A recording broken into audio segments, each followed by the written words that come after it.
which I can't remember the name. I cannot remember the name of the pub. I mean, in the league that we played in, there was the Sheeling, the Clachan, Toby's, Fiddlers, DJs, and I cannot remember. Maybe it's Toby's. Is Toby's the name of the pub that I used to drink in? Thing is, the pub I drank in, that was on a Monday night, and it was Monday night was nothing to do with the Largs and District Sunday League. Monday night was me playing for one Seamill hotel bar against another Seamill / West Kilbride hotel bar, and that was just everybody got in the car and we got up to Largs, we got up to Inverclyde up at Largs to go and play in this league. But after that, if somebody else was driving, obviously, go for a few pints and this boozer. And I don't know, it's still there. Probably it's a wee while since I've been to Largs, but you're sitting on the main road. What is that?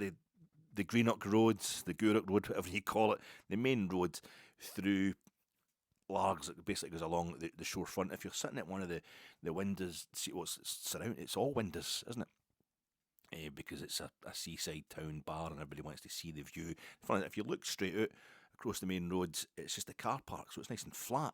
There's nothing blocking it except maybe to your left-hand side. I think it's the public toilets on the left-hand side. But they're nice public toilets in Largs, old school. And to the left of that, you get the big arcade. It used to be an amusement arcade, wasn't it? I think it's now been converted into a big Spoons and a Greg's and a Costa, that kind of stuff. But you look right across the car park, and then you've got the walk along the prom, and it's the drop down onto the Pebble, the famous Pebbly Beach at Largs, or infamously Pebbly Beach at Largs, and then it's on is it the Clyde Estuary or the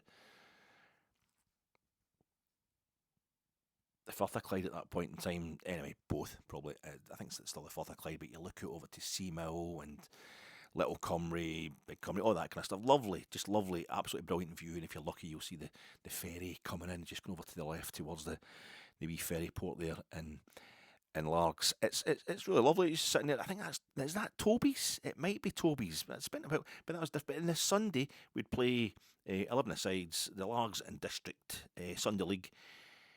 But we'd play 7-a-sides as well, maybe just amongst ourselves. The team, there's a 7-a-side pitch up at Inverclyde, and there's also like a 5-a-side pitch. So I'd played, I say played in inverted commas. The stuff I was doing up there was a desecration, really, of the efforts put in by some of the guys who were on that park, because look, the Scotland team would train there, the Scotland team would gather there. Certainly in the 60s, there's a fantastic photograph. I can't remember if it's before they go down to Wembley to beat England at Wembley in 67, like the world champions. Or if it's before we play them at Hampden in 68. It was a fantastic picture of the Scotland squad with that proper old 60s Scotland top, just the dark blue with the white collar, white cuffs, and the big SFA badge. And they're all lined up the bench, and that's a kind of official photograph. But it's on the park. The event that years later would get covered in AstroTurf. The same pitch, it's the same layout that the whole place up at Inverclyde, that whole centre. And the public, as soon as it became AstroTurf, the public could hire it out, and that would help them make money. So you could play in this, and I did. Again, I wouldn't call it playing there, but I managed to score against everybody except it's DJs or. It might be DJs. I think they were the ones that won the league. I think they had a few kind of ex-juniors players in that in there, and they were good. They were like Saturday amateur guys and that in there. They were proper good, a different kind of level. They beat us 9-0 one game. I remember that. But there was one time we played them. Must have been a Sunday. Kind of later on the Sunday night because it was dark. The floodlights. I think the floodlights. Get the full floodlights. Yeah, I know that's part and parcel. They get you like, look at the state of you, old fat. You know what you doing talking about playing in AstroTurf. But that's the thing. When I was in my late teens, early 20s, that's late 80s, early 90s. The AstroTurf was coming in. It's worse than the AstroTurf they've got at Rugby Park just now. It was like playing on concrete. If you took a sliding tackle, you lost half the skin on just your entire body. Really, just one bit. Just scoop the rest off. That's why I'm so kind of pasty looking. But I used to love playing, and it was great fun because my school was really good players at my school. My school was big as well, and my primary school, secondary school, and primary school. So, and I'm crap at football, absolutely terrible at football. No coordination or anything like that. No fitness. Hard to believe, I know, looking at me now, but I wasn't getting anywhere near organised football. So late teens, it was good fun to go out there and get a strip on, and there's nets, there's referees, and on a Sunday there'll be floodlights as well up at Inverclyde. And at one of the games against, let's just say it was DJs, this team that won the league, I think the 2 seasons that played in it. and the ball kind of come up the park. It was the only chance we had. It wasn't even a chance. It wasn't even a half chance. But I just know, I still wake up sometimes thinking, thinking about some of the goals I did score. You can feel it. It's a visceral feeling. The ball coming off your feet or off your head or whatever. Just that when you see it hitting the back of your net, it's quite it's I think it lasts for your entire life. But I could have swung at it. I could just have lunged. If I'd had more confidence, I would have got on the end of it, and I'm pretty sure I would have scored, and we would have drawn one each, because he only beat us 1-0. I remember at the end of the game, the final whistle went, and I was like, oh, Christ, and the kind of centre-half guy going, what, you can't be complaining about that. You can't be complaining about only getting beat 1-0. I didn't want to say anything to him, but I was like, I just thought, I had that chance. It was a kind of quarter of a chance. But if I'd properly believed in it, I would have done that thing that I loved watching in European football. A guy away from home in Europe who scores from his only chance. His team only get one chance, but Jean-Pierre Papin for Milan against Porto and whatever. And this Antas before Dodragal swings out, bang, volley, top corner. It'd been just that feeling, as close as I could ever have got to that, but didn't happen. And I'm a bit like that, like a goalkeeper who's got nothing to do all game, plays for a team that tends to dominate, plays at home, and he's only got one save to make, and he managed to make that save. But I didn't do it. I didn't do it at all. I'm just going to reverse of that goalkeeper. The striker scenario is reverse of the goalie scenario, but you know what I'm saying. I didn't do it. But that's one of the things that you always remember. But one of the things I also remember about Inverclyde is, I don't know if my pals, it was my school pals, so Ronnie and Dingy and so I'm sure I don't know if, did Ronnie have his mum's car or something like that, or maybe we'd get the train up or the bus up. That was quite a regular thing, getting the bus up to Largs and that. But we're at Inverclyde. I think we might have been playing five-a-sides or something, and we just took a doner run because we must have seen activity. Cause it's all enclosed. The various pitches are enclosed, tree lined and what have you. It's very kind of Scandinavian, Milanello, Auchenhowie, whatever you want to call it. It's very classy.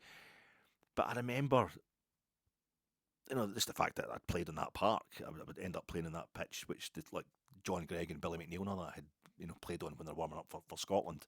It was a bit of an insult to that pitch. But we just took a wee walk round to the 11-a-side pitch. You go down a wee hill, and you sit in the same grass bank that says in this photograph the Scotland team in the 60s, whatever, the wee grass banking up the side where there was, kind of a couple of technical areas, kind of dugouts sat there. And we just sat in that grass banking because it was a nice day. And you get the whole Largs sit out before you, because you're up the top of the hill at the back of Largs, beautiful view. But on the pitch, on that plastic pitch in the 11-a-side park at Inverclyde, was Jose Mourinho. And we didn't know who he was at the time. This must be kind of late 80s, mid to late 80s. And we're sitting there and we're watching. We recognised, I think Walter Smith was there. I'm sure Andy Roxburgh was there. Archie Knox, I definitely remember. But there was a few other faces, familiar faces with Scottish management and coaching, were obviously doing their badges or doing this course. And, that's the thing about Inverclyde, you could just come and go. If anybody could be asked getting all the way up there, you could just come and go. And we just sat there. I think it was only me and my pals. It was just sat and watched these guys for, I don't know how long, half an hour or so. But I remember there being this young, really suntanned foreign guy. It was Jose Mourinho. We were there. That story he's telling today about going to Largs. I always remember that. And when he came in, when he went over to Chelsea, and I just remember that's the guy. That's the guy that was there. The guy we couldn't picture that. We didn't know who he was. That day we were sitting watching all these guys taking their bit. When I would drink in the pubs of Largs, it was not sparkling mineral water. I would not insult the legacy of Jimmy Johnson by doing that in Largs. Jimmy Johnson, Billy Bremner, anybody play for Scotland. That's what you got to do. You got to play football on that big 11-a-side pitch at Inverclyde, and then you got to go and get drunk in Largs. Excuse me one more time. I'm getting emotional just thinking about all the drink I had in Largs.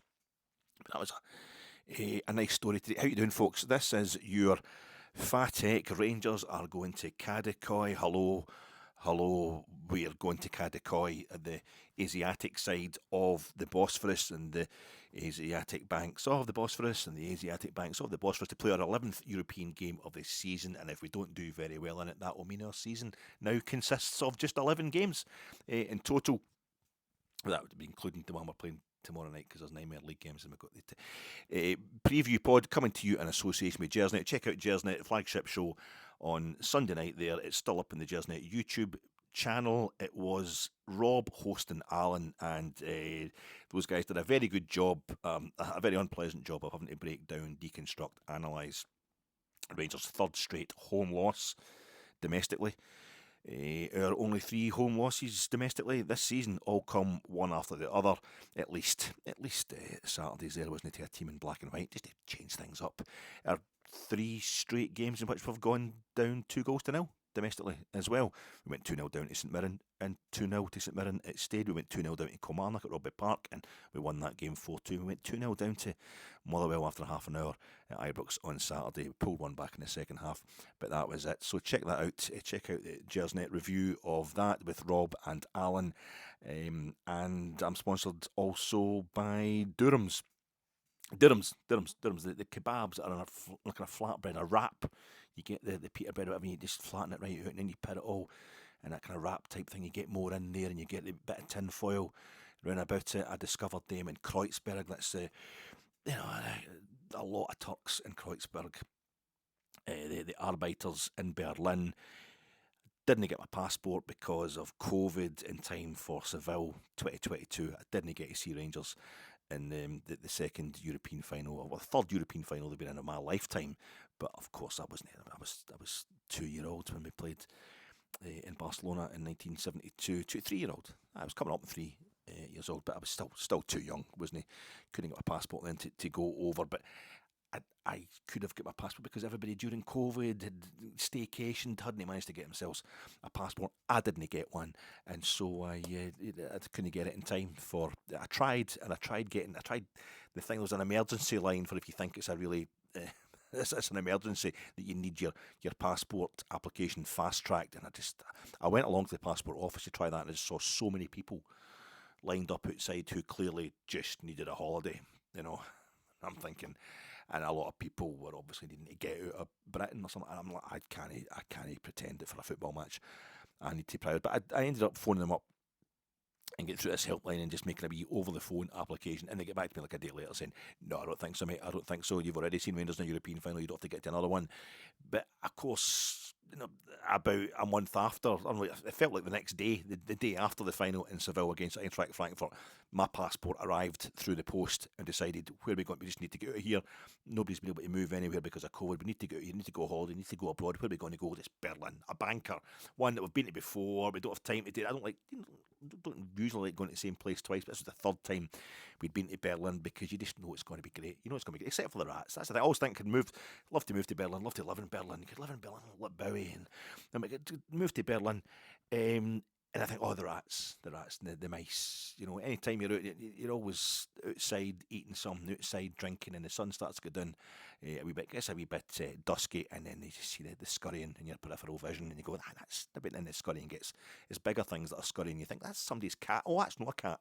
Maybe in New York. That's the other city you'd love to go. Everybody'd love to stay in New York, Manhattan, and there's been. Out on a Saturday night in Manhattan, the place is absolutely jumping, and there's rats the size of cats just jogging alongside you. They don't really care. And you had a few drinks. You're in New York, like that's part of the vibe. Fair enough, but it's amazing if you're just a wee bit small-minded like myself. Things like that just stick in your mind. But Kreuzberg, we were staying in Fleisch's Hain. Oh, terrible, absolutely terrible. It was just in the old, what would have been old East Berlin. Just on the Soviet, the DDR side of the Berlin Wall. There's a bit of the Berlin Wall outside the hotel, which you get your photograph taken, mate, 'cause it's all beautifully vandalised or graffitied, beautiful street art all over it. It's like a gallery, they call it the East Side Gallery.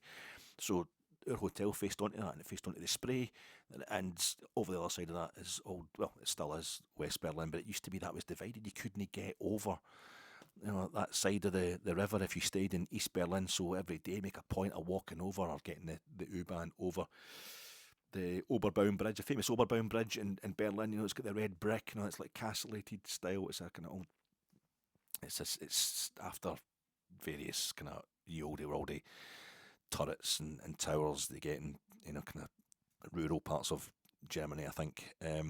But anyway, it's lovely, it's beautiful, and it's quite a thing to go over it because you realise for decades people couldn't cross it at all. and just go over to Kreuzberg, you walk over it and then it just bends down, the road just bends down, and you've got the trains are going over and the cars are going through as well, and you just hit Kreuzberg, and it's, it's like mostly Turkish folk. Your artsy types and all that kind of thing. If you go over there with your alternative for Deutschland, you'll get your throat cut, and quite rightly too. But I would go over for kebabs and beers and restaurants and pubs, and it's brilliant. It's absolutely jumping. It's a fantastic atmosphere. You go over there and you just go into one night, just go into the boozer. It's a beautiful night. The sun's not going to go down. Just go into the boozer. Sorry, a wee corner shops that have got masses and masses of fantastic beer. That's not artisanal over there. It's actual Berlin beer, not Berlin or Kindle, but the other stuff, and it's like €2 a bottle. And all the wee tables outside, they've all got bottle openers attached to them, so you just crack one open. You just watch life going past. That's good itself. Is that a rat? No, it's actually a cat. That's fine. We don't have to panic.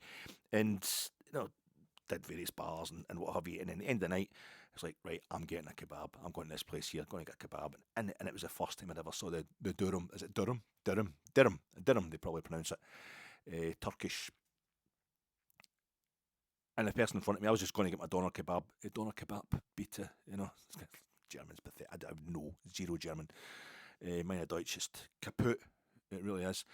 And I saw this person getting this thing, and it was like a kebab, but then they rolled it up, and they had it as a wrap, and it just had everything in it. I thought that looks even better than an actual doner. I never thought I'd see anything that looked better than a doner kebab. That does. And I'm like, to the guy, mate, can I, in my best German, mate, can I get one of them? What is that? Dürüm. I'll take that, please. So the guy said, where are you from? Usual. You English? No, I'm Scottish. Oh, whereabouts? Glasgow. Rangers or Celtic? And I'm like, Rangers. And just for a laugh, I said, what about yourself? Union Berlin, Hertha Berlin, who do you? He's like, fuck off, Galatasaray. I'm like, Galatasaray. And for a couple of reasons. Number one, a massive knife thing on him, and a whole array of knives and skewers and things behind him, but mostly just because he was about to give me, I could see he was prepping the meal of my lifetime. Right in front of me, the most delicious thing I'd ever tasted. My puff was getting assembled right in front of me. I wasn't going to mention Galatasaray, very small club, very small club Galatasaray. I didn't bother mentioning that. I think we talked about two guy Kerimoglu and stuff like that. But that was a bit of chat back and forth, and I sat down, and my wife and I'm sitting having a kebab, and she's having whatever she was having, just the wee outside table things. It's brilliant. And this guy comes walking up to get a kebab, and he's got the Besiktas top on. He's an English fella, and I'm like, oh mate, the guy with the hey, check this guy coming out, just almost like, please kill him. I want to watch somebody else's kind of sectarian divide football wise. I want to see somebody else. Our rivalry is full of hate is the one I live with every day. But it was just a laugh at time, plus the guy was going to pay big money for big kebabs, so the fella knows when and when not to do the football stuff. But that's really interesting in Galatasaray. We've played Galatasaray twice in Europe. Now we're going to play Fenerbahçe for the second time in Europe, and the first time Rangers played a Turkish team in European club competition. The first time we went to Turkey in European club competition. The only time we have won in Turkey in European club competition. We also played Bursaspor. Remember, I played Bursaspor, and then they took Chris Boyd and Kenny Miller as well. We played them in the Champions League group stages. Only time we won was at Ankaragücü. What was it? Ankaragücü, it would be pronounced. I don't know, sorry. Ankaragücü, is that it? I'm really sorry. I don't know. It's a team for Ankara, big club from Ankara that play in the yellow and black, I think it is. And there's a fella, I'm particularly sorry because there's a guy out there I know, a very good Rangers Twitter account. I don't go on Twitter much these days. He's an Ankaragücü and Rangers man, so I don't want to insult him by completely mispronouncing it, but that's how we read it as kids. The first time, that was the first team that Rangers had played after Barcelona, after we won the Cup Winners' Cup in '72. We went to Ankara, the actual capital of Turkey, and played there, that club there, in the Cup Winners' Cup in 73-74 season, because of course we get banned from Europe. Won the Cup Winners, just Rangers, the Presbyterian, the establishment club, everything, it's just chaos with us all the time. So we won the Cup Winners' Cup, the game getting held up about 3 times, the actual final itself, because of constant pitch invasions by the Bears. And then we get banned for the Guardia Civil come on, they attack us, and they're not used to getting folk fighting the back of the bus, just pick up anything they can find. And they charge the Guardia Civil, Franco's henchmen. We never get any... We fought the Nazis. We totally fought the Nazis. Second World War, and then there you go, Rule Britannia having it out with the Guardia Civil, Franco, too chicken shit to get involved in the Second World War, but we still got them. But UEFA took a dim view of that, and we got a 2-year ban, so we're allowed to defend the trophy. Us in Marseille, 1993, not allowed to defend the trophy, we've just won. Didn't get stripped to the title though, us nor Marseille, and Willie Waddle got it commuted to a year. You get the ban commuted to a year, but in the Super Cup, don't talk to me about the Super Cup, it doesn't count, okay? The Super Cup's a Super Cup, and we played the first ever Super Cup match, home and away against Ajax, that's fine, part of our centenary celebrations, but don't make out that's a European competition. That's not a proper European competition. It's a ceremonial. It's a charity shield type. It's not a European competition. We did play that against Ajax 72-73 because we thought 1973 was our centenary. Like I say, total chaos. We didn't actually know how old we are either. The story about that is brilliant. About why we thought we were. And Gallant Pioneers book. Get that read. But so we actually won the Scottish Cup though in 1973, beating Celtic in the final. Tom Forsyth putting in for a yard out, the winning goal, and so we got back into the Cup Winners' Cup. After we're already back into the Cup Winners' Cup after having had a year out of Europe, being banned for Europe for a season, and the very first tie we got was against the Turkish side, Ankaragücü. Sorry, I'm really not sure how to pronounce it. But we went over there and we won 2-0 in Ankara. Then we beat them 4-0 at Ibrox. And the funny thing is, or the interesting thing is, it was it was a fella Henderson, Big Martin Henderson, that scored. I think he scored in the home leg, but it was Alfie Conn and Tommy McLean scored in Ankara. Barcelona Bears, and John Gregg get 2 in the home leg. The guy who never got to lift the Cup Winners' Cup in front of the fans, but he got to lift it in the bowels of the new camp, and he scored 2 goals in the home leg there. I think Derek Johnson got 1 as well, but and then we get totally bumped by Borussia Mönchengladbach, who were a shed-hot team at that moment in time. Jupp Heynckes getting a couple. Let's not get into that, Alec. People don't want. They get put out in the semi-finals by Milan, who were the reigning champions, and went on to lose the final to Magdeburg. So West Germany get put out, East Germany beats. It all comes back around to me going to Kreuzberg and having that kebab that's all wrapped up and becomes a Dürüm. I got another one at the Christmas market in St Enoch's a couple of years ago after I'd been tuned into that. So that was good. How you doing, folks? My name's Alec Anderson. We got Europa League. You got a ticket for Istanbul. Airbnb in Bilbao. Better book it now lest you look a fool. Jose's gonna give us a spanking. That's what everyone says anyway. But in Europe we really get a tanking. Rangers Heart Continental Thursday.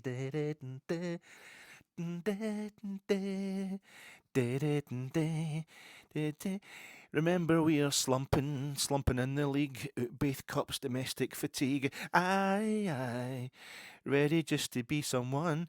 Aye, in Europe we can be someone. We are someone. In Europe we are Scotland's number one, the only one. Then there was one, and once again it was us. It's Scotland's last remaining team in European competition facing Turkey's last remaining team in European competition, the last 16 of the UEFA Europa League.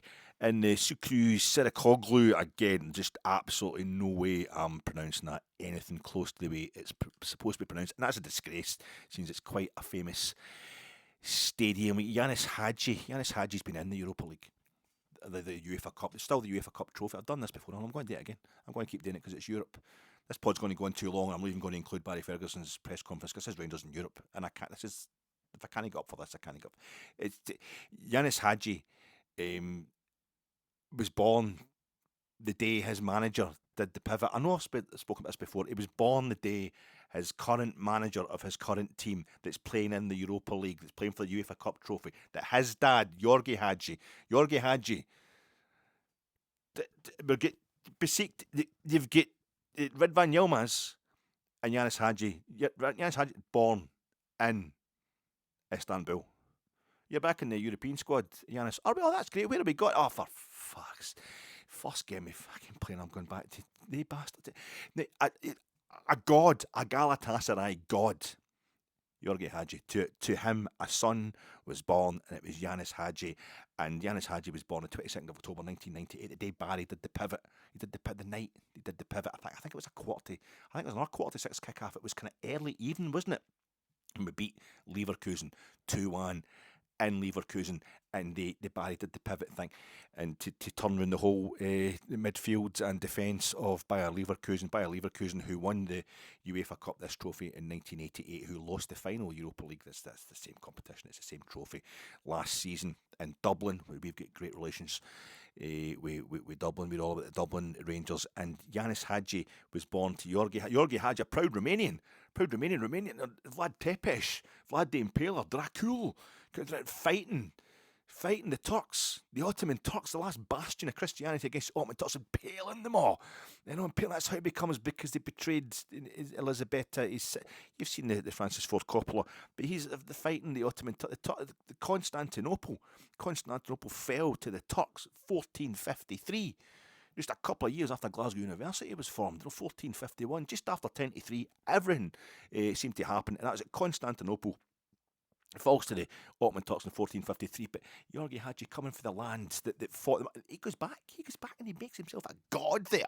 A Christian god, an Orthodox Christian god. He goes to and he wins the UEFA Cup with just a year and a bit after young Ianis is born, and there's photographs of Ianis in the full Galatasaray kit, and his dad's got him, and he's got the UEFA Cup trophy, the trophy that we're still playing for. That's the Europa League. It's a UEFA Cup trophy, and he's got the UEFA Cup trophy in one arm, and he's got his boy Ianis in the other arm. And I bet he's been in it. I bet he must have put him. You'd have to put him. He's only a toddler. He's not even 2 years old at the time. You would have to fit him inside the trophy, because you know how it opens up at the top that way. The UEFA Cup trophy, it's kind of flower vase thing. You'd have to put the Wayne in there, wouldn't you? You'd have to stick him inside the trophy. So he's been in it, and he's still in it. And now he's back in the squad, Ianis Hagi. I know he got that goal against Hibs, but he announced himself to us with the 2 goals against Braga, didn't he? In this competition, where his dad was up in the stands, he's announced himself to 2 in this competition, and here he's back. He's playing against Fener. He's going back to Istanbul. The son of it. He has to go to Galatasaray one day, Ianis, doesn't he? Probably at the end of this season, particularly if he does the business tonight. He's got Chris Boyd off, get Brahim Hemdani on. Boyd benched, Hemdani in the hole. It's domestic stuff. We're putting that to the side. We're back in Europe. We're going to get this done. And Barry Ferguson did that pivot. Well, Ianis, the day that Ianis was born, maybe the exact moment he was born, there's just something going on there. It's Kreuzberg. Do you know that the Champions League finals in Munich, the Europa League finals in Bilbao, and the Conference League final is in Roslav? Is it Roslav? Again, my pronunciation absolutely horrendous, just so poorly educated. But Roslav, I would call them Rocklaw in the privacy of my own home. But I know that's not how it's pronounced. It's Slask Rocklaw, the club that play there now. I don't even know if they qualified for Europe this season, Slask, but their stadium is getting used. They're certainly not in Europe anymore this season. Their stadium is getting used for the Conference League final. They're going to host the Conference League final. Great honour for them. It's like a smashing stadium. But there's the Conference League last 16 getting played the same night as the Rangers in the Europa League. There's only one country that's got more than one club still left in the Conference League at the last 16 stage. You get Chelsea, the only English club in it. You've got, it's Molde from Norway. It's Banja Luka from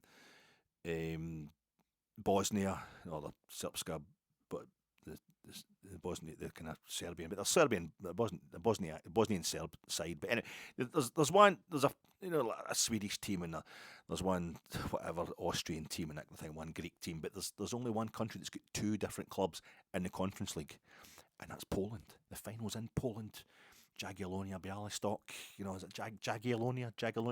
They play in Partick Thistle type kits, the red and the yellow, bit like Galatasaray, and they're called something like Bialystok, that's Mr. Bialystok, that's from the producers, but them and Legia Warsaw, Warsaw. My Polish is even worse than my Turkish, to be quite honest, but they're still both in it. It's like the finals in Poland, and there's 2 Polish teams. That's the only country that's got 2 sides in it, and they're not playing each other, so they can still. I think that's quite interesting. What's more interesting, the Champions League final is at the Allianz Arena Munich.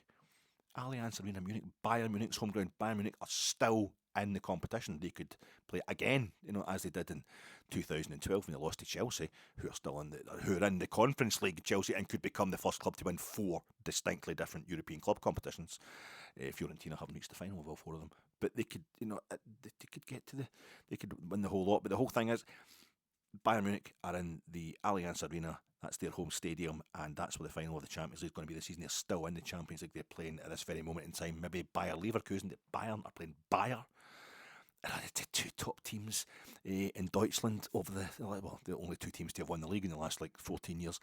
They're the Bundesliga. They're playing each other tonight in the Champions League. So there's a bit. Borussia Dortmund are also still in the Champions League. Had a draw at home with Lille last night. Lille will now be favourites to go through to the quarterfinals. But Borussia Dortmund, Bayern Munich, that's their Klassiker. That's the big fixture in Germany these days. And Borussia Dortmund have played in 3 Champions League finals. They lost last season to Real Madrid in the final, but the previous final was lost to Bayern Munich at Wembley, also at Wembley, in 2013. And the other one, they won 1997. They won it against Juventus, but they won it in Munich. They won it at the Olympic Stadium Munich, which when that was Bayern Munich's home stadium before they'd moved to the Allianz Arena. So it's quite kind of almost incestuous. They're destined to get. I know there's more than 2 clubs for other countries in the Champions League, but the Europa League's even better. The finals in San Mamés. It's Athletic Bilbao's stadium. It's Athletic Club Stadium. It's the new San Mamés that is hosting this season's Europa League final. And it's just Athletic Bilbao are still in the competition. We would get the chance. We would get them next if we were to beat Fenerbahce. We get the winners of Athletic Bilbao. The winners of Fenerbahce Rangers gets the winners of Roma against Athletic Club. But Real Sociedad are also in it. And it's not just 2 Spanish teams. You get 2 Spurs and Man U are still in it. You get Roma, Lazio, 2, not even 2 Italian clubs, 2 Roman clubs are still in the Europa League.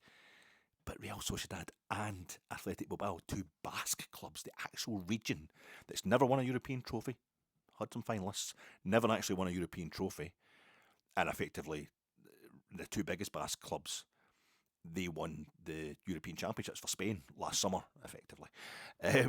And they're going to go one better this season. I think they'd have to meet each other in the semis, maybe. I don't think they can avoid each other, can they? Before the final, Athletic Club and Real Sociedad and La Real, but it'd be amazing if one of the 2 got to the final. If Rangers wanted to get there, I feel as if it's predestined. I feel as if Athletic Club's name's written in this trophy, but it's not just about 2 Spanish clubs. It's the actual Basque region. The final is in the Basque region, and they're going to, the 2 of them, the 2 big Basque clubs, have got a chance of finally bringing a European trophy to that phenomenally rich footballing culture of Esquerra Casco and Euskal Herria and all that kind of stuff, the Coruña.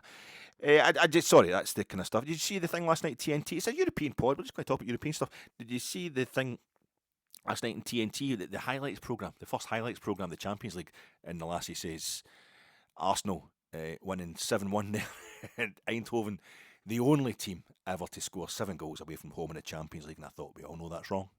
We know that's wrong. But it needs what fake news. When an idiot rapist keeps shouting fake news every time he doesn't like the news, I was thinking that is fake news, but can we make it true news?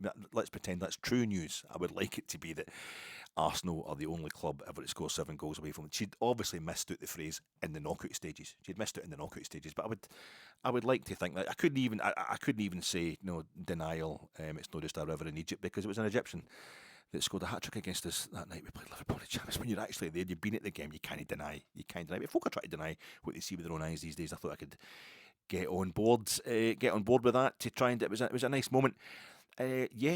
So we played. That was the first team we ever played in European competition. Did I mention that? It was Ankaragücü. We'd get banned for Europe for a season after playing a Muscovite team, after playing a Russian team, the KGB team, Dynamo Moscow Dynamo. That was Levente Beria's team. He was the infamous head of the KGB. And we've now got another one that's in charge of Russia right now. But that was, we get banned for a year after beating a Russian team in the final, and now Russia are banned. I mean, then the next team we played in the European final was a Russian team for St. Petersburg, and then now all of Russia is banned from European club competition. But Russia, of course, and America, Trump and Putin getting together to kill all the wokes. I'm going to get as much as I can out here before they come after me, because anybody that's been to university or wears big specs or says things like, I don't hate people because of their skin colour or their race, we're going to be getting put in the trains and that quite shortly. Or maybe that's just a depression. That's maybe just depression in me talking, all stemming from Saturday, that horrific loss to Motherwell. And Saturday, we don't go into this game in a good nick, do we? Rangers, I'm feeling a bit depressed. I found myself on Sunday, it's all what you want to do, let's get the super system, let's drive down to Gheorghe, sorry, and we'll go along the I mean, Greenock's nice as well, sorry, but we drive along they go down the Esplanade. Is that the west? That's maybe West Greenock, actually, the Esplanade. But then you go around the corner and that's you can go into actual Gheorghe itself. You get the Battery Park, it's beautiful as well. But I thought, let's just go and see some water. Let's go and look at some water and go for a nice walk in the fresh air down there. So we'll stop off, just Port Glasgow, that big kind of retail park, it's got a big Tesco and that, and you go in there, and it's at Starbucks. Is that a Costa? It's a drive-through anyway. We'll just drive through there, we'll get ourselves a couple of cappuccinos. And I got myself a wee cheeky bit of millionaire shortbread. Reminds me of my gran school dinner lady in family parties and that. She would get the big tray, she would date at the school, and she'd make a big tray of millionaire shortbread. Fucking magic, just tasted like heaven. And I was thinking, this would be ideal. As I had my first sip of cappuccino, I was thinking, this would be ideal. If you were drive through, you get the camera, maybe you have the camera inside like the Costa. Let's call it a Costa. No, it was a Starbucks. I think it's a Starbucks. The wee window that they open for the drive-through, because they've taken your order and then you arrive. I was thinking they must get different folk, because my wife and I, we're bantering away. She's like, "Shut it, you fat wank! You're a total loser. I hate you." And like, banter back and forth. You know what I mean? None of that lovey-dovey stuff. It's just this is more real. It's a more real love. And I'm thinking the staff will hear that. Pet lamb, darling. If you don't, they'll hear that and they'll think that that you despise me, and you don't really respect me as a husband or whatever like that. But I thought that led me a great idea. I thought you got to be a great thing for a week, and maybe 20-minute, 30-minute kind of wee drama that maybe BBC 4 or Radio 4. BBC. You need to be visual, because the whole point of the visuals is it's like when you roll down the car window, you stop. And you're waiting for this person to sit. They're kind of leaning over you, and it's a bit of a kind of wee proscenium arch almost down into the car window. It must be for them. They must see all sorts of folk. The variety of life they must get pulling up at that drive-through. That the staff in there, they must love it. Some real fodder in there for writing stuff and that. And I think because you could have wee various scenarios. You do a lot of jump cuts. And I think maybe get the camera in the Costa and it would be filming through the window of the folk, and you would have like, and I was like, well, what would you do the thing with would you maybe edit each scene? You couldn't call it a scene, it wouldn't be long enough to justify calling it a scene, but the bit where they put their order in, you put your order in, do the microphone thing, the speaker thing, when then you're like, okay, pull up to the window now, and it's somebody ordering like 5 cappuccinos, grandes, and I want 4 slices of carrot cake, and I want 10 bacon rolls or whatever it is you get in that thing, and turn up, and it's one wee skinny bloke, and he's tiny, and he's like, oh my god, I thought he's got a big fat bloke who was pulling up at the window, but it isn't, or a woman's going, stop it, no, stop it, can I get a cappuccino, please? I pull up at the window, and it's actually, she's got a tiny wee dog, it's just her, and she's got a tiny wee dog in the passenger seat, one of the wee toy dogs, and it's just been a bit, it's spoilt, and it's just kind of nipping at her, and she's like, oh, stop it, you're ruining my life, but you thought, when you heard them talking and over the microphone, putting their order in, that it was a kind of, a whole bunch, like a sports car and a whole bunch of coked up boy racers. Maybe a vicar pulls up and he's got a male sex worker, obviously, and the vicar's wearing like a dog collar, but an actual dog collar as well. And it's just like the spice of life and the variety that you get through humanity would all be shown up in this, just the wee window, the wee vignettes you would get. And I think that would be a good, and I was thinking that'd be a good thing for that. Maybe I'll try and sell that to BBC 4 or Channel 4 or something like that. And I thought, but I wonder how it would get financed. I wonder what kind of slot it would be on. Would we actually get permission to film for inside a Starbucks or a Costa or something like that? Would I have to set the whole thing up? It'd end up costing me more money. when I'm the one that's actually writing the thing and should be getting the fame and the profit and that from it. And I'd probably end up having to get sponsored, if I got sponsored. And who's going to sponsor it? It'd be a Costa, or it'd be it'd be Starbucks, or it'd be Pret, or something like that. And I'd end up having to edit the whole thing so it'd make them look good, and I'd just be a total corporate sellout. And what the hell's this lane shut anyway? And what's that noise that's coming for the rear? The left-hand rear tyre every time we go down a right-hand turn at a roundabout, and this lane is shut, and the dual carriageway means it's taking us ages to get into Greenock, never mind getting down to the Esplanade. It's totally backed up. It's a Sunday. Why is everybody doing a Sunday? It's been a day of rest. Don't mean names get any respect for Christianity. This getting my coffee, my cappuccino is absolutely freezing. What's the fucking point on this? And that's just the way things have been, an undertow of depression, because every time I go to see Rangers live in the flesh, they get beat.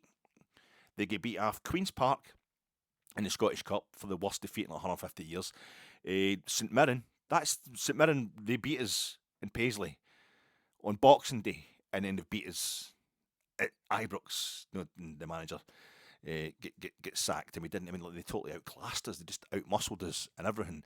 And then on Saturday, the Motherwell, who we drew with on the 29th of January, and they've come back to Ibrox. And these teams, we're not beaten. We're not taking anything off them. 2 games in the trot. We took a point off Motherwell, obviously, but that's it. They have no fear. Nobody's got any fear for us. We're supposed to go to Fenerbahçe. We're supposed to go to Istanbul. We're supposed to go to Kadıköy, and have hope of having a. I'm looking forward to this game in the morning. It's quite interesting though. Barry Ferguson, he's the manager now. And he's a manager, and he had all these kind of European records, didn't he, Barry? Was it most appearances for Rangers in Europe? I think Talv's probably got that now, isn't it? Was it goal scorer? But remember, was it just Europe? Wasn't it just Rangers European records? It was Scottish European records. He played more games. And remember Dave Neary? And it made sense, but I think Dave Neary, he was always playing in Europe. Dundee United always did really well in Europe when I was a kid. And then Barry comes in, and he probably play more games in Europe now than in one season, the way that the European competition is going, the expansion of European competition, than Barry would play in his entire career.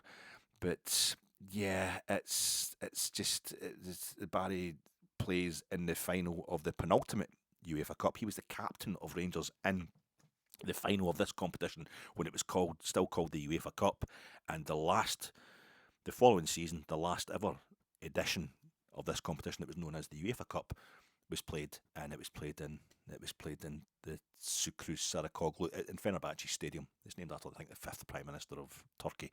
It was played in their stadium, and that's, I don't know, there's some sort of connection there.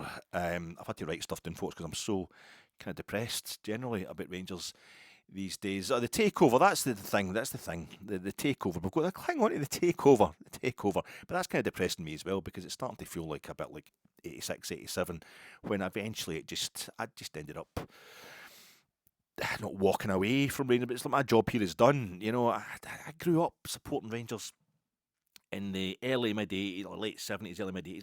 I just grew. It just happens to have coincided with the period I went from. We won the treble in 1978 when I was 8, coming on 9, and then 78, and then we didn't win the league into 87 when I was like 17, coming on 18. That's a major part of your life. It's quite character forming.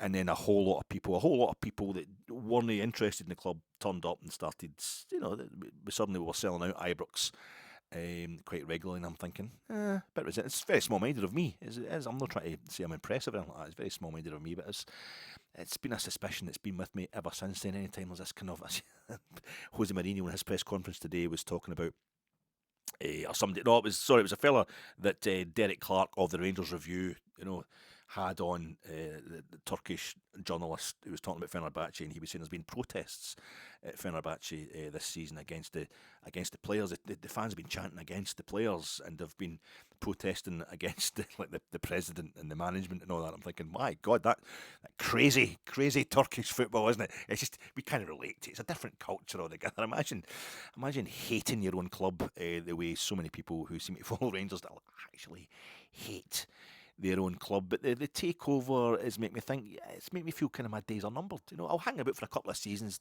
to get my due, to get the couple of league titles, the Scottish Cups, and that I'm due. But I feel as if European competition, I've basically had my due for the past few seasons. I hope it continues tomorrow. I really would, but it'd be quite confusing if it does, because it's been such a depressing season. you get the financial fair play rules. Of course, I was talking about how I didn't want us to be, American money. That's fine. That's the way we're going these days. If we want to be a kind of successful European, a club with a European profile as well, we want to be successful. The model just now is getting taken over by big money, and it's better this than Saudi money or Qatari money, because blood money, basically. They had to go and mention, I didn't inquire too deeply into where Parag Marat was getting his cash. I knew they do with the 49ers, just to do with American football and showbiz and cheerleaders and all that. That's fine, but the guy is Andrew Kavanagh. He's makes his money for the medical insurance things, doesn't he? He's a businessman. Let's just say he's a businessman. I don't want to look too much into it, but yeah, that turns out the only thing that would be worse is Qatari money or Saudi money. But hey, that's the way it's going these days. It's just sport, isn't it? So it's time I'll hand you over to our business affairs correspondent. That's me.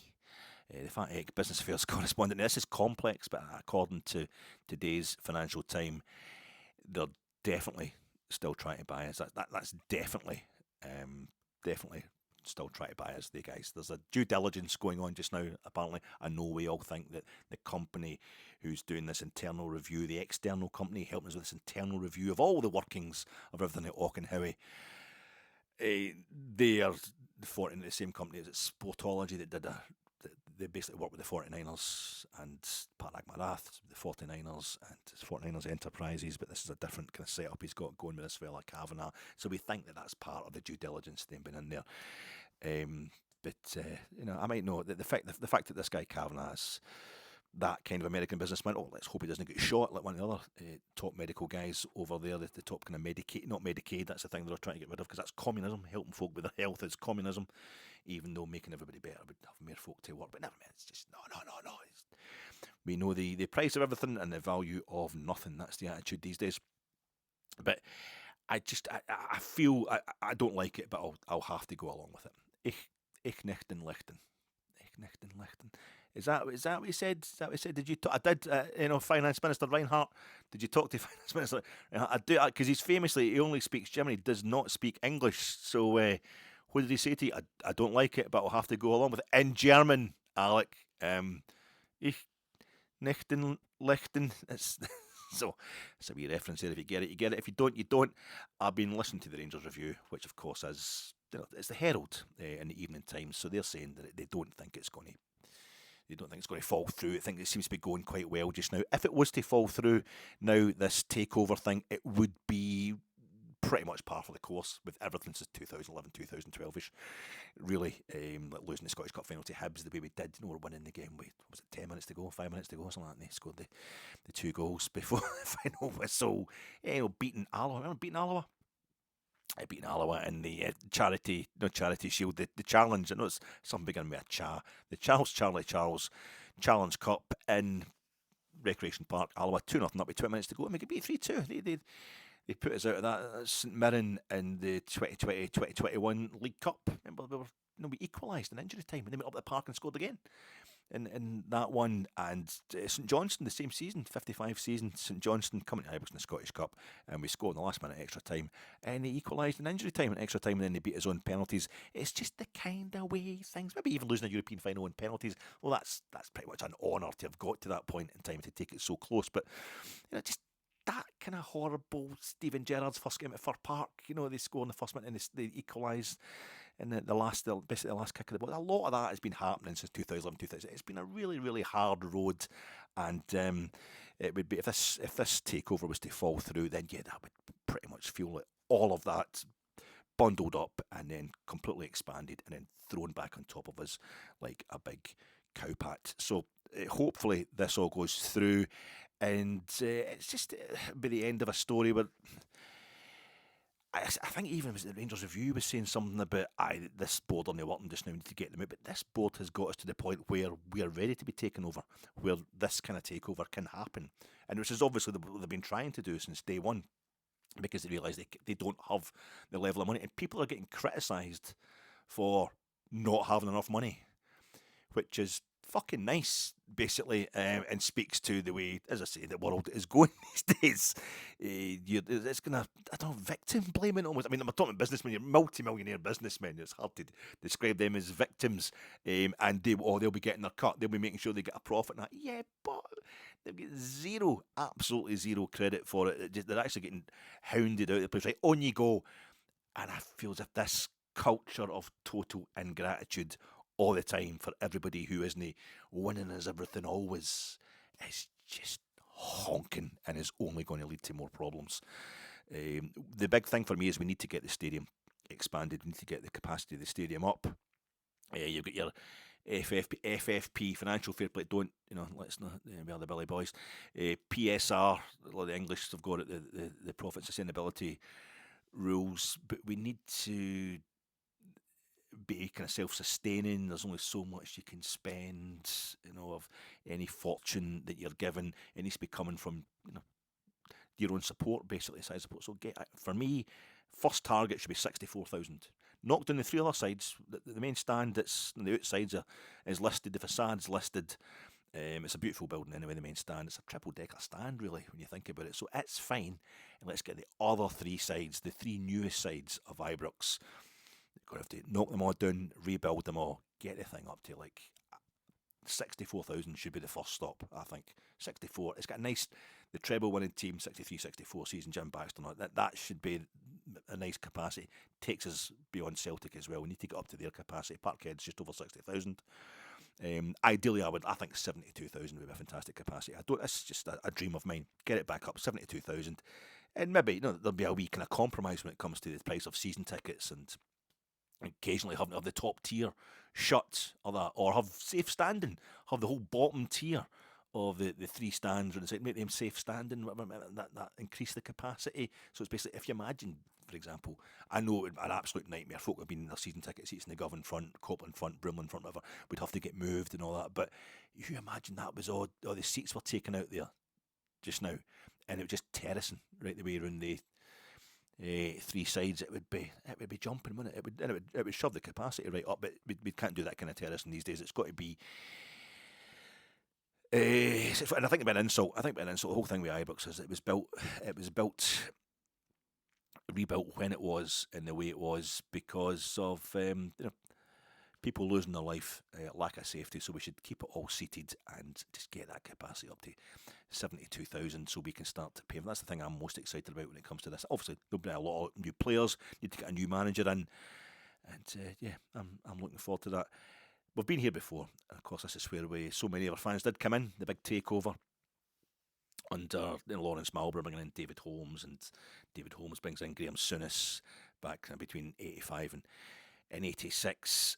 Even then, we're finishing way down the league, third, fourth. I think one season we finished fifth, but we'd be winning league cups every now and then, and getting to the Scottish Cup final. We had 8 Scottish Cup finals in a row from 76 was incorporating 2 treble seasons, but right up to 83. No one else was winning trebles when we were struggling to win the league. But by jings, we were nowhere near as close to the top of the league as we are now. So it's the same, but it's different. But we need this money to make that final leap between ourselves and Celtic to basically span that 16 points we currently lie behind them. This could we could take a pounding.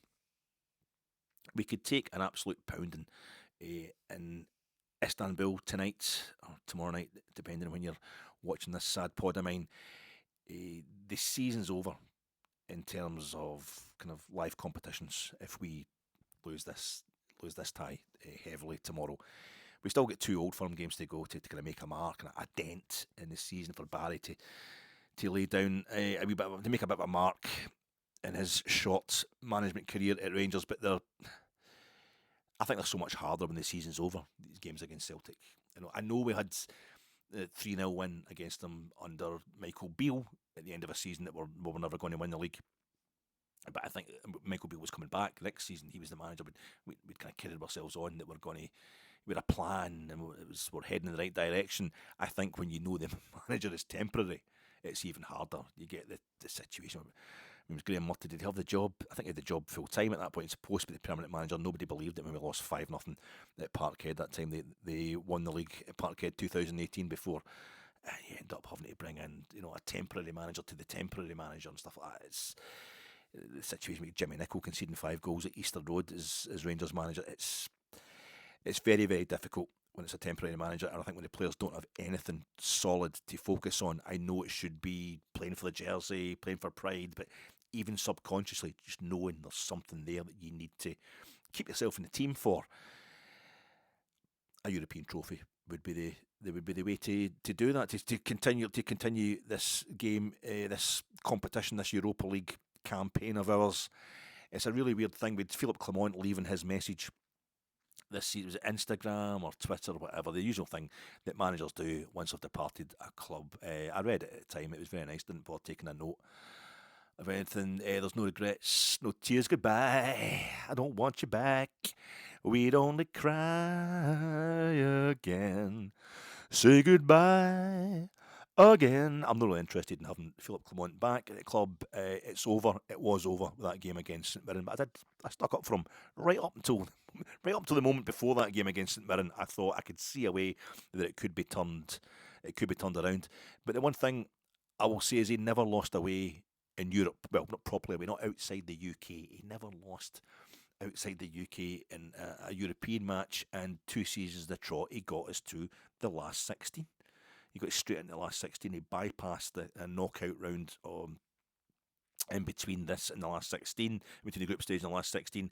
And Philippe Clement also at Monaco, Bruges, whatever, he's never previously won a knockout match after the group stage in European competition. So maybe that's a good thing. I want to thank GS. It's GS 642426. It's GS, and there's 3 numbers. That's the moniker, the handle on YouTube, on the comment section of the chap who got in touch. I was doing, after the game against St Mirren, I was trying to distract from the inevitable by talking about all the times Rangers had won the title during my lifetime, where we had won the title, which ground we'd been at, what the score had been, how it happened that we'd officially sealed the title in the 21 times I think we've won the league in my lifetime.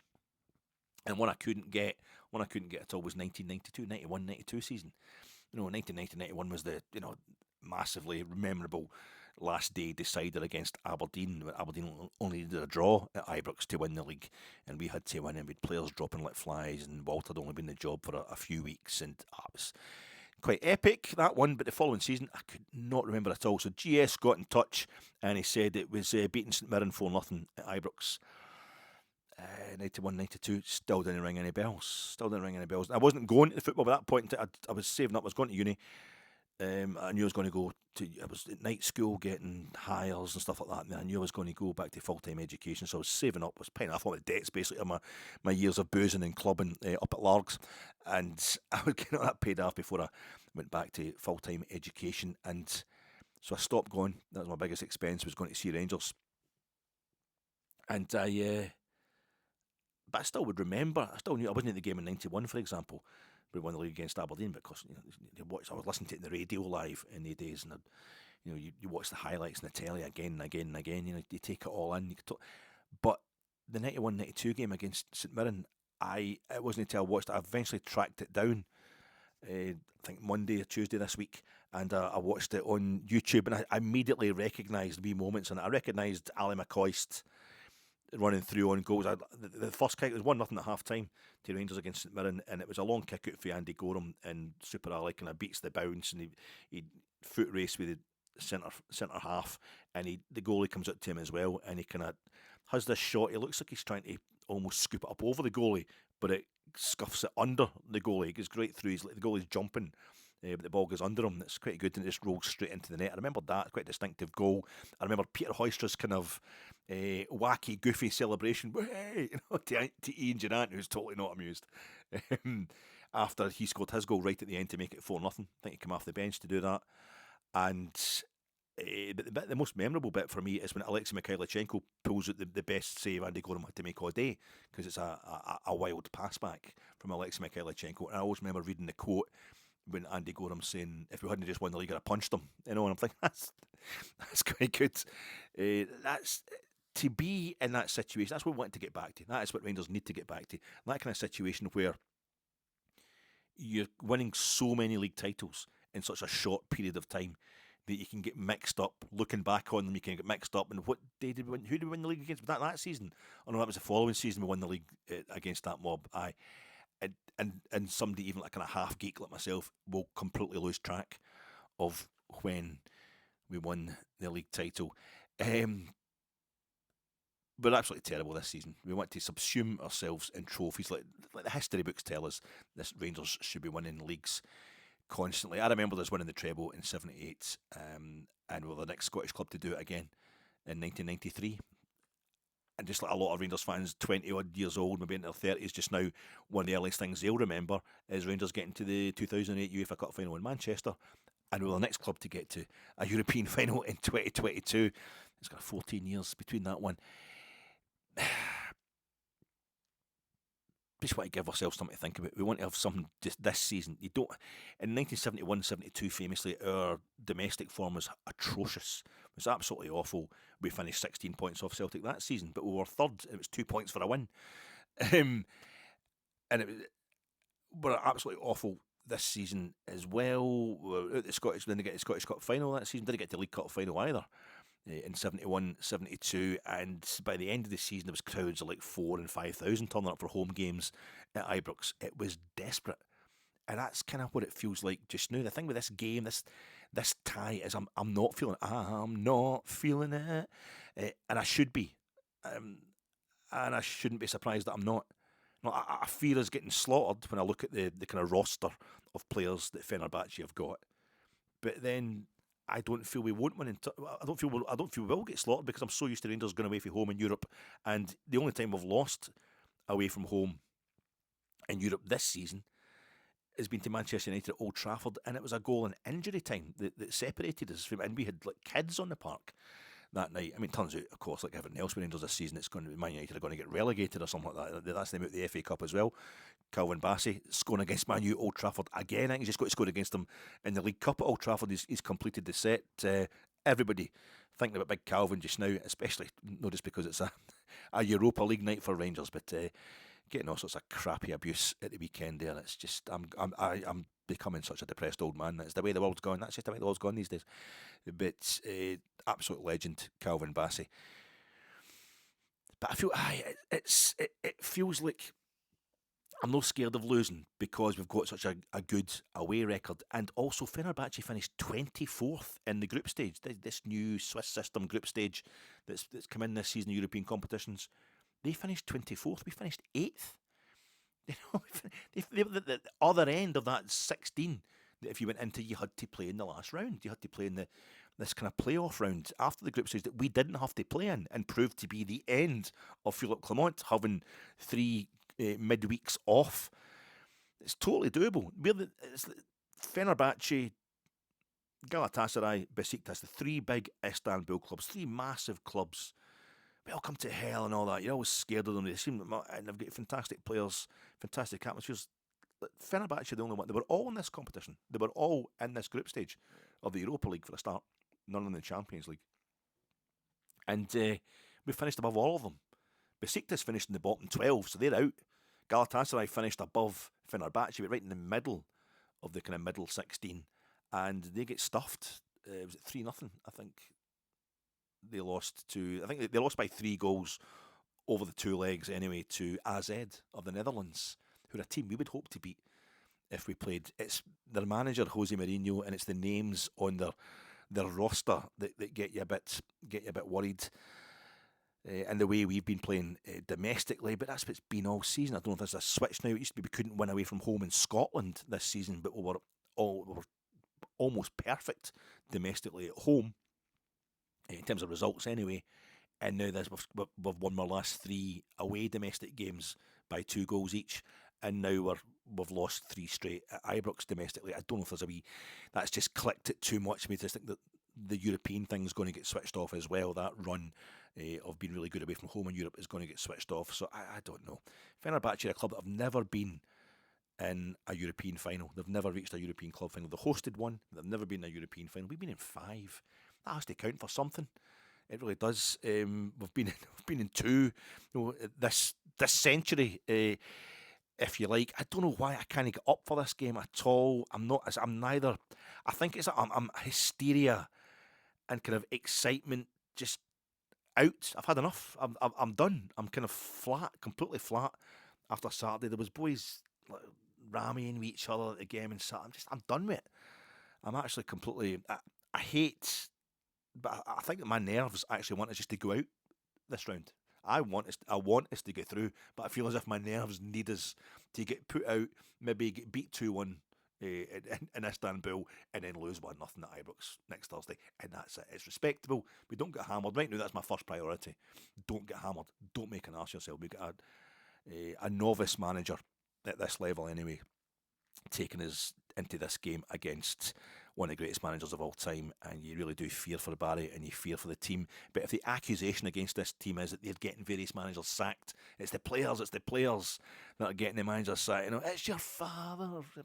Then we'll let them have their own heads, because these are the same players that always turn it on in Europe. The same Rangers team that always they turn up in Europe. They do the business then. So let them do that again tomorrow night or tonight, depending when you listen to this. I want us to win the whole tournament. I really do. You should never throw away the chance, or never fail to appreciate what it is for Rangers to be in this stage of European competition. And I think for us to get into the quarterfinals, I think being here is enough of a prize in itself, as long as we don't go out in a humiliating style. But I just feel as if the kind of roller coaster. I've got roller coaster fatigue, hysteria fatigue, and I want us to get through. But I think my nerves are just like, no, it's too up and too down. It's been too up and too down all season. But let's see how it goes. Fenerbahçe, as I say, they've never reached a European final. They reached the quarterfinals of last season's Europa League before they brought in Jose. Sorry, last season's Conference League. They're put out narrowly by champions, the eventual winners, Olympiacos. But a Turkey, Greece, that's something special there. They've reached the quarterfinals of the Cup Winners' Cup, the quarterfinals of the Champions League. I think it was about 2008. Quarterfinal of the Cup Winners' Cup back in the 60s. They reached the semi-finals of the Europa League in 2012-13, losing out to Benfica, who lost the final to Chelsea in Amsterdam. So last season, the Conference League quarterfinals, but the manager they've got, well, Jose's trying to win a 6th European trophy with a 5th club. He's taken Porto, Man U, and Roma to the final of this competition alone. So he's trying to go to the final of the UEFA Cup / Europa League with a 4th different club. Fenerbahce are currently on an 18-game unbeaten run. Jose was kind of struggling this season. Apparently, I was listening to the Boy and Rangers review today. The Turkish fellow was saying they were struggling a bit this season until in a friendly against Zenit St. Petersburg. Again, another link. We lose to Zenit in the second last UEFA Cup final.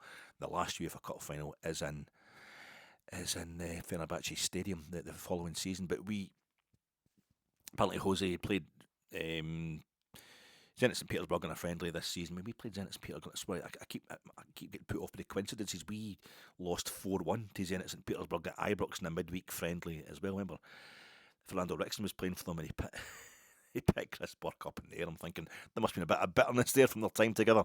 He practically crippled Chris Burke, did Fernando, in that game. But they ended up that was before we played them in the UEFA Cup final.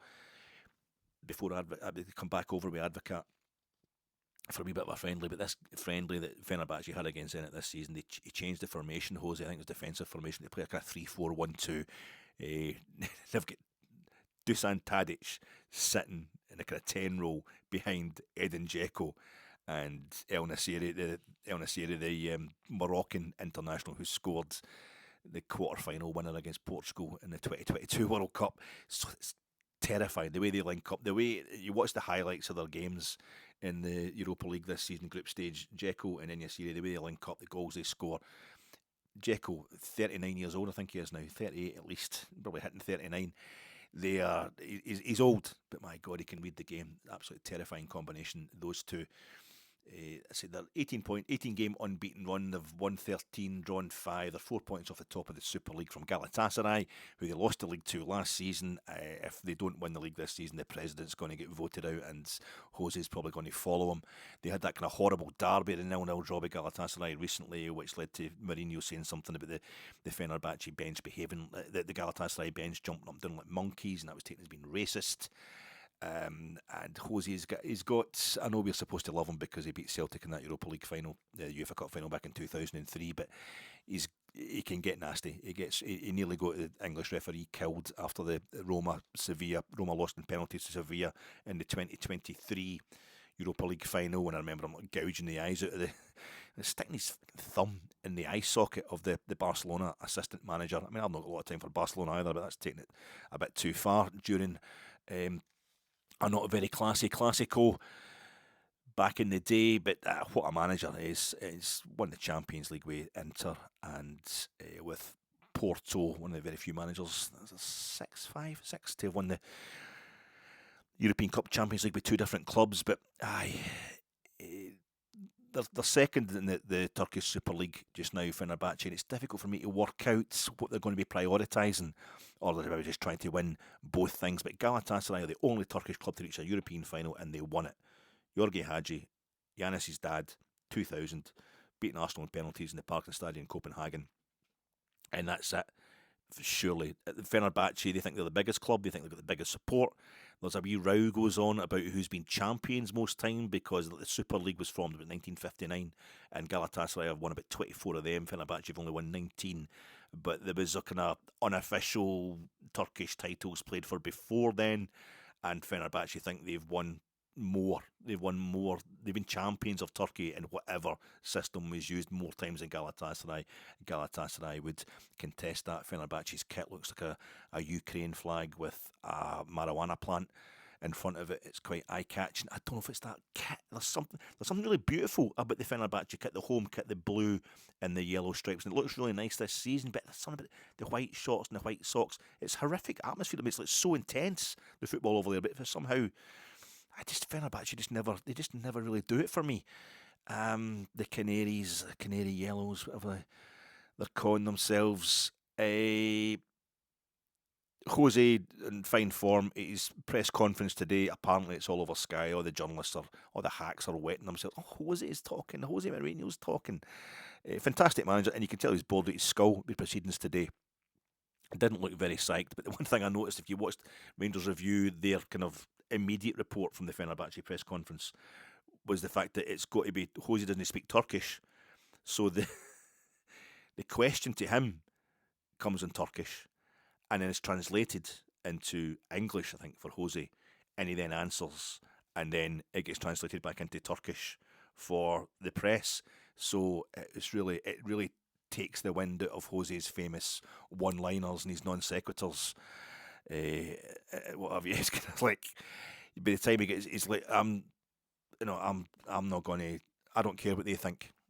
The guys that you're talking about, and remember the question you asked. You said that the two guys were passing them. I don't know if they're journalists or if they're guys on the telly or they're managers at other clubs, but I don't care what they think. Okay, that's what I was trying to say. It quite waters down the effect of Jose's brilliant press conference skills. But he was just saying lots of really nice things about Scotland, how he loved his time at Largs. He was on the sparkling mineral water when he went out to the pubs in Largs. Just the usual thing. He would be quite happily be manager of Rangers or Celtic. He thinks Scotland's a passionate football, but he's trying really hard to find something positive to say about Scottish football, and he found it, and he meant it. And he was asked about Clement, and he tried to dismiss the thing, like he didn't know what's the guy's name, but he'd obviously heard what Clement had said. And it got to him, so it was. He then goes on to say, Clement had, before the game against St Mirren, we'd had the draw. Told us we were going to be playing Fenerbahce and Jose Mourinho, and he says, I think he's a bit negative as a manager. And so Jose's obviously been told this, and he's just like, I don't know what's the guy's name, but he knows all about Barry Ferguson. He was talking away about him, maybe because it's got the same name as Alec Ferguson, but he said that Philippe Clement, he dismisses him, makes it he doesn't know who he is, and then he goes back to talk about him, kind of giving the lie to what he'd been saying. He was all about football philosophy. He was about philosophy. I mean, football, when he was tapping the desk, football's played on the pitch, and a lot of Rangers supporters would 100% agree with that argument, that football was played on the pitch, and Philippe Clement was too attached to his philosophy. But he used that to defend Philippe Clement, because you could see he had a philosophy and he was going to just keep going with it until everybody went along with it, and it certainly worked in Europe anyway. Barry Ferguson did be very respectful about Barry Ferguson, but Barry did beat Jose when he was playing for Rangers at 2000, 2007, 2008, right at the beginning, summer of 2007 friendly, just a few months before Jose left Chelsea the first time. And we beat them 2-0, Novo and Sibo. Barry would be playing that day. You'll have seen Barry's press conference just now. I've not hung about to see that, folks, because it's too late at night and I'm already talking far too much. I'm going to have to do something with these podcasts. I'm sorry, folks. My voice will be, my mouth will be out of sync with the picture. It's gone on too long, and I haven't even spoke to you yet about Fenerbahce, really, what they've been doing. They dropped into the Europa League because they played in the Champions League. They finished second in the Turkish Superlig last season. They dispensed with Lugano of Switzerland home and away. They beat them home and away in the second qualifying round of the Champions League. Third qualifying round, they lost narrowly to Lille, and Lille have got 1 foot in the quarterfinals of the Champions League just now, so that's quite an impressive result. That's a bit of a warning. They went out narrowly to Lille, and the same as ourselves, lost in the third qualifying round of the Champions League, so they dropped straight into the Europa League group stage, this huge new group, and they beat Union Saint-Gilloise 2-1 at home. Same result as we had against Union Saint-Gilloise at home. That was their first game in the group stage. It was our last game in the group stage. Kevin McAllister scored against us. Kevin McAllister was sent off. He was sent off. He probably had to go home alone. Kevin McAllister was sent off against Fenerbahce in that game. I think when it was just 1-0 to Fenerbahce, they went 2-0 up. Then Fenerbahce had a man sent off. Union Saint-Gilloise missed a penalty. It's a Croatian goalkeeper. He doesn't seem to have been playing recently, so I don't know if he's injured. Dominik Livakovic, I don't know if they're swapping the goalkeeper for domestic and European games. Dominik Livakovic, he's a bit of a penalty saving expert. So he saved a penalty that night against Union Saint-Gilloise, who still pulled another goal back, and that probably made a difference. They then, Fener drew 1 each at 20 in the Netherlands. Amrabat, amazing ball from the back, big Amrabat. He put the ball through to Tadic. Great ball through, and Dusan Tadic, just an absolute craftsman, such experience, such grace, such style, total street smarts. Terrified of that guy. They drew 1 each at home with Manchester United. A huge double save from Nana kept them out, and then Jose gets sent off in that game for brazenly appealing for a penalty, maybe jumping about like a monkey. They lost 3-1 at AZ. El Nassiri missed a penalty that would have made it 1-1, but eventually got it with a header. Right in front of the goalie, a great ball through for Edin Dzeko, and he heads everything. El Nassiri scored a lot of goals with his head. But AZ took them apart with some very precise, neat passing, and scored 2 goals late on to beat them 3-1. They then won 2-1 at Slavia Prague, did Fener. They were down 1-0, and then Edin Dzeko scored a cracker from the edge of the box, and El Nassiri got himself in the end of a cross, much closer range. They lost 2-0 at home to Athletic Club, to the team I think is going to win it this season. They were down to 10 men at 2-0 down, Fener, so Athletic Club of Bilbao just closed that game out. They drew 0-0 at home with Leon. That's Leon who beat us 4-1 at Ibrox, so I don't know, never know. There's a wee warning on that one as well. But they drew 2-2 at Midtjylland. The last game in the group, so they drew 2-2 at Midtjylland. They'd been 1-0 down. Then they went 2-1 up with goals for El Nassiri and Dzeko again. And Midtjylland equalised with 5 minutes to go, which meant Fenerbahce went through in 24th place, the last place where you could progress. I think they were a goal difference. They were a goal ahead of Braga, who dropped into 25th. So they just made it through by the skin of their teeth. They had to play in the knockout round, the last 32. So they've drawn 4, lost 2. Sorry, drawn 4, lost 2, and won 2 of their 8 group games, whereas we won 4 of our group games, drew 2 and lost 2. But we had a much better record on them in the group stage. But they then played Anderlecht in the round that we missed out. They beat Anderlecht 3-0 at home, trounced them. I watched bits of that game. It was easy peasy. And then they drew 2 each over at the Constant Vanden Stok in Brussels to each after the game had been interrupted for a bit of ding-dong crowd violence.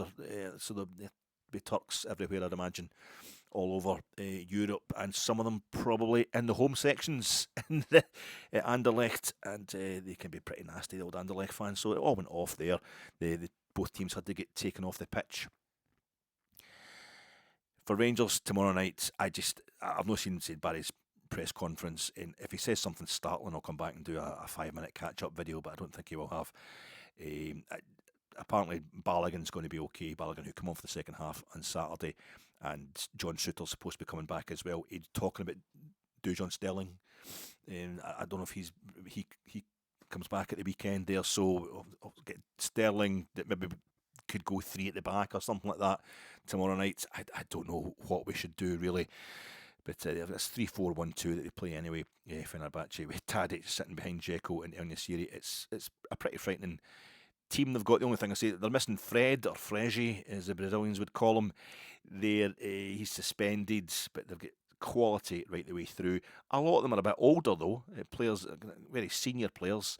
We're not the fastest team in the world either, but maybe it's go out there and just try and run them. Just try, like Man U against Milan that time. They just stood on top of Pirlo and ran all over the top of them. The Champions League memories there for Alec. But I feel as if we've been doing well. We've done really well in Europe this season. I would love for the season to have something still to play for, even if it is £46 a home ticket for the rest of the tournament probably. I've have seen 11 European games this season and I've not seen 11 of them. There's not been 11 at Ibrox, but I have seen a long European season and not have seen a new European finalist that I've got to get off the list of European finalists. I've just seen all these clubs before. I feel as if we played Fenerbahce, was it 2001, 2002, I think? Under Advocat, it was right at the beginning of the season. It was a Champions League qualifier, and they drew 0-0 at Ibrox. We had a lot of injuries, one of which was Barry Ferguson, and they beat us 2-1 in this ground we're going to tonight/tomorrow night, depending on when you're watching this pod. Fernando Rickson scoring the goal for us, but out we went. It's going to be tasty. There will be antics if Rangers are playing well from Jose and from his players, but I think Barry will need to use all his experience. I think he was talking about that. I saw kind of headlines flashing up from his presser over in Istanbul saying that he's played under a lot of different managers, experienced managers, Alec McLeish and Walter Smith and what have you. So he'll have to use Dick Advocat. A bit of that. He's got his own European experience, Barry. He has captained a side to a European final. But it was good in his reaction to the Motherwell defeat. He was appalled, letting everybody know that he was appalled by the just the horrendous nature of that non-performance against the Steelmen on Saturday. But he also kept it all in check. I think he's still got it under control for now. But if it goes wrong tomorrow, it'll go really wrong. The big question for me is Jack Butland. He tends to play better when John Souttar's in front of him. The problem is that when John Souttar's not in front of him, and John Souttar is often not in front of him because John Souttar is often injured, Jack Butland falls to pieces. Absolutely falls to pieces. So, I don't know, Liam Kelly has certainly got a claim. He's certainly got a case for being picked in this game, but just away from home in Europe, this kind of venue, big game. Philippe Clement had nothing but big games away from home in Europe. Nothing but. Dynamo Kiev, massive club. Although we played them in Poland, effectively a neutral venue, even though it was technically their home match. But that's massive. Beating Real Betis in Spain, beating Nice in the south of France, drawing 2-2, going toe-to-toe with Benfica. Just even the 0-0 over in Sparta Prague in that was his first European game in charge of Rangers, away to Sparta Prague, and we need that kind of Jack Butland playing for us in this game. That was phenomenal stuff. Taking Manchester United all the way. I would just like to see us continue that, kind of tap into that. Barry should be going to the players and saying, what did you do? How did you make that happen? What did you do under Clement in Europe? Was it just you or was it all him? And see if they can do it again one more time, even just get us into the quarterfinals. I fancy Athletic Bilbao for this tournament this season, so I think they'll beat Roma and maybe they would beat us in the quarterfinal, but I would like the chance to find out. And I've never seen Athletic Bilbao before. They're a European finalist, a club that I have never seen before. And that's about as big a prize as we can expect to get from this season, is some fat, sad sack, anorak geek scoring something off a list. Sorry, folks, I am just so depressed by the way things have gone this this season, this last few weeks. It's just all rancor and hatred, and let's get rid of all the directors and let's move on to this and let's no thank anybody and let's. I don't know. I think Rangers just need to win. That's what it's always about. If we can just win this tie. I can't see us winning this game tomorrow. I think the best we could manage is a really do or 0-0 or something. Perhaps. I don't know. It need to be a tactical masterclass from Barry, but I could also see us getting very heavily beaten if things continue to go awry. If these players are really, they're done with it. They know that the manager's not staying. The manager they're playing under's not staying. And probably everybody at the club is going to change over the course of the summer. But if they've got any self-respect, and plus I know they have, but just the sheer fun. You're playing the last 16 of European football. Go out there and enjoy it, and that'll be one of us. Cheers, folks.